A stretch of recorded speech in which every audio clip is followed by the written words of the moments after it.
Motherhood in Motion, the podcast for mothers with ambition.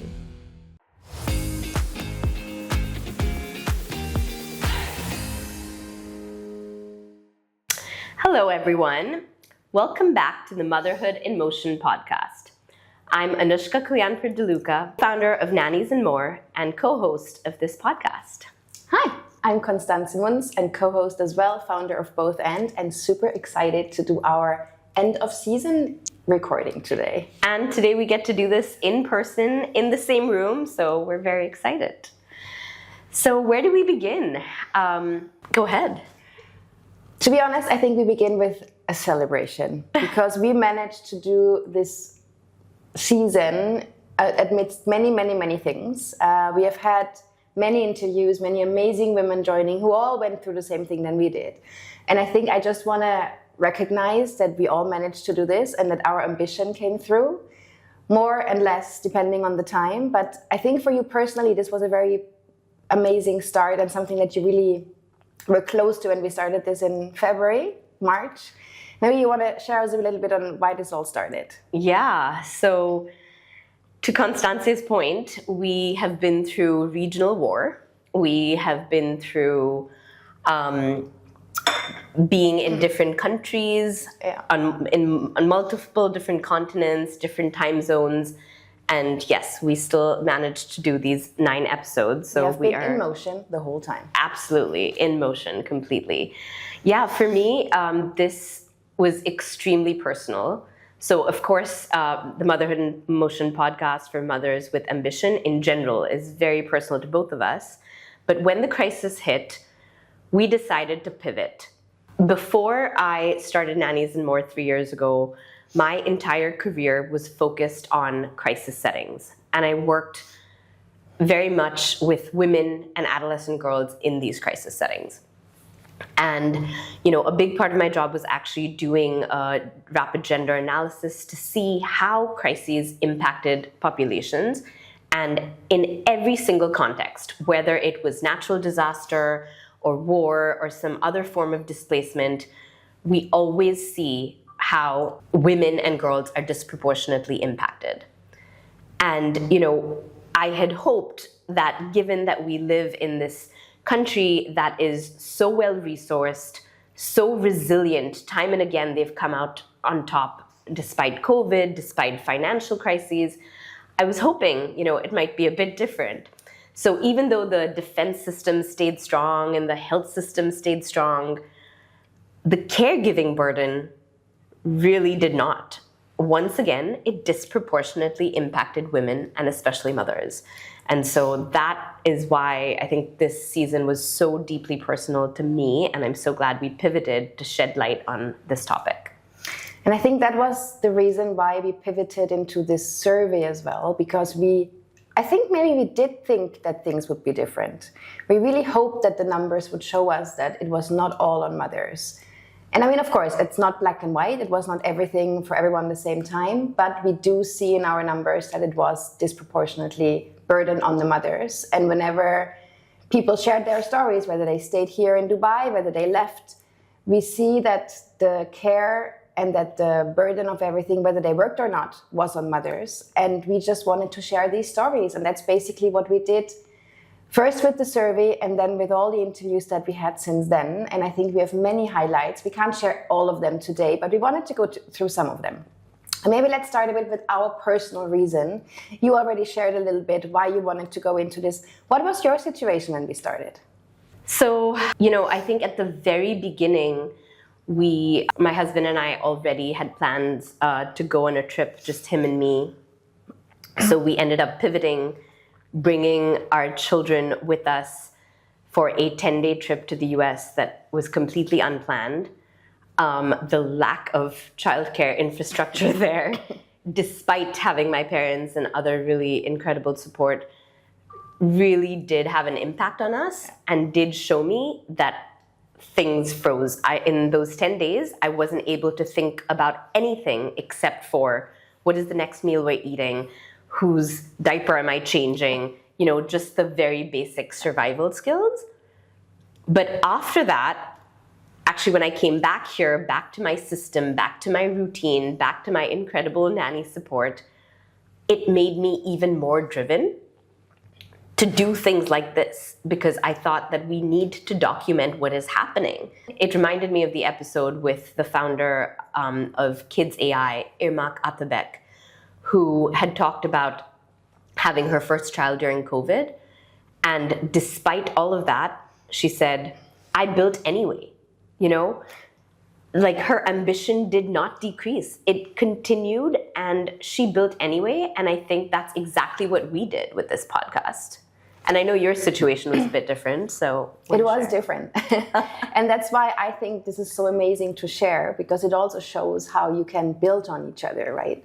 For me, so I left the country after 3-4 days, and I went into a system where there was no system.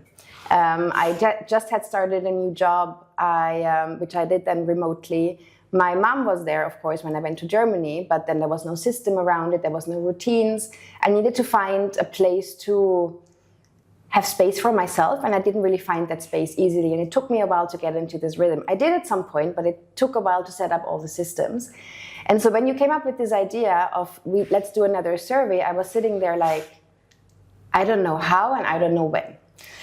And I loved the idea. And credits to Anushka, she just did it 80-90% by herself. And the incredible thing that happened is that whilst my ambition had frozen, every step of the way that we worked on the survey, that we had the conversations with the women, my ambition grew, and it came back.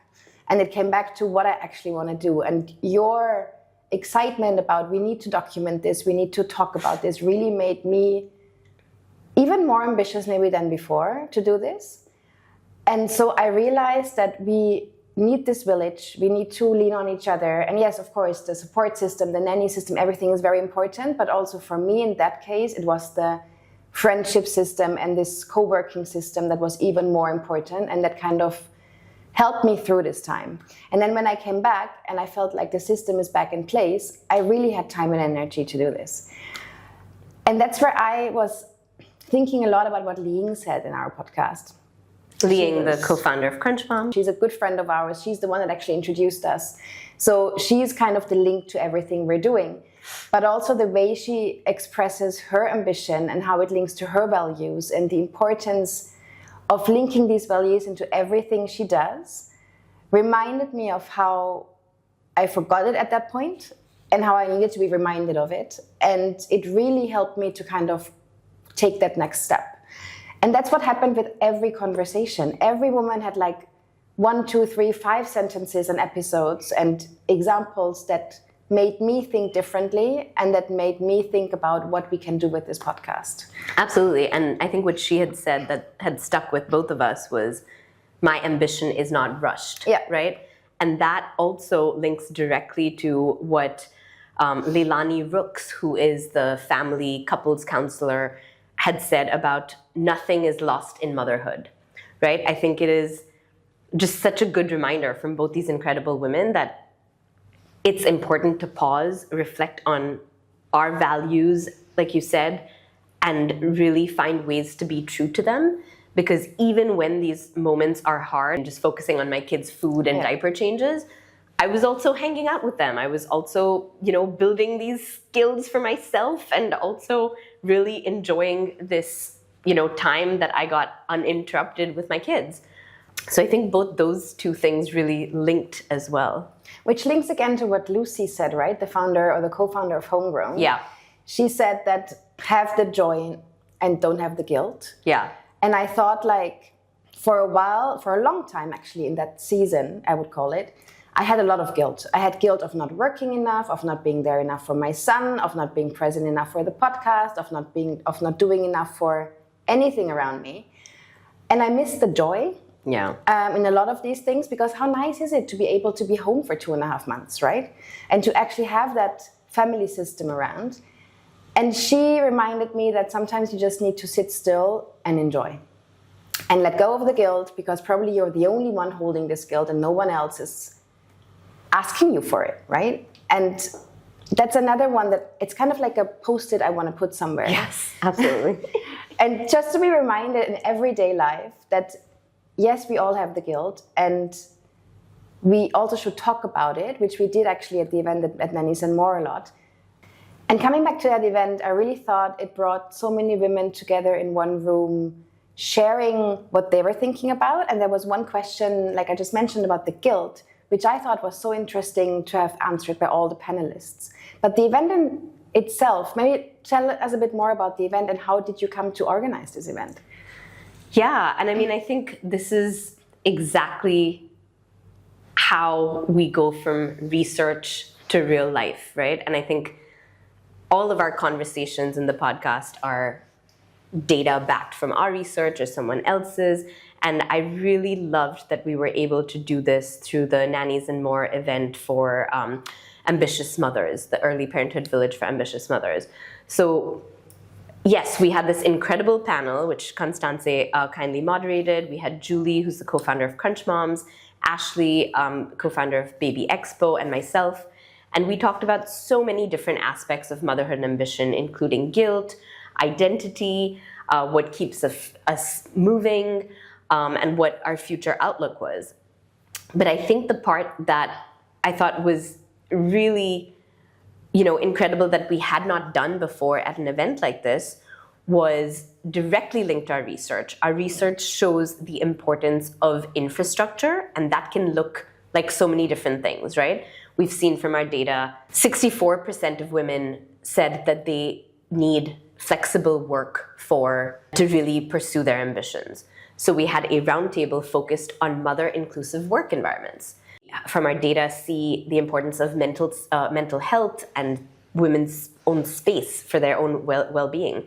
So we had a table focused on partner dynamics, mental well-being. I know partnerships is something that has come up so much, especially in our Wave 2 data.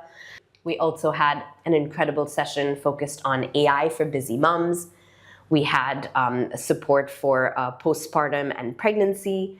But I think all these different pieces really just touched upon the importance of the critical infrastructure that women need to keep pursuing their ambition, whatever that looks like, on their own terms. And of course, at Nannies and More, we know that the childcare piece is a strong part of it, and our data really showed that too, right? From our Wave 1, the data point was that 85% of women who said their ambitions stayed the same or increased after motherhood were the same ones who were satisfied with childcare. Wave 2 said 42% of women talking about the importance of their childcare. So I think for me, it's really about how can we use this podcast to continue to build that critical infrastructure, because we know that women's ambition is not decreasing, but the systems, that infrastructure needs to keep up with the pace of incredible women, of course. And that's what we wanted to do with this season as well, right? I mean, the overarching arc of it was she kept on moving anyway. Exactly. And I think that's what we saw with all of the women we interviewed or we talked to apart from the podcast. No one stopped. I mean, even though ambition might have been frozen, there was so many other things moving, and everyone that I've talked to since is now slowly coming back. Yeah. And I think the infrastructure piece was so important because it was lacking for the longest time during this time. And we saw that I think it was 86% of women needed to do it all by themselves, no matter if they worked or didn't work. And the partners, many of them, I'm not saying it's black and white, many of them didn't step up during this time. And so I think for us to bring this podcast to everyone, to kind of show what is needed, to bring this change, to also have the conversations where they're needed. She kept on moving anyway. And now going into the second arc, which is going to be launched soon, which is about women that see something that they are missing and they're building it.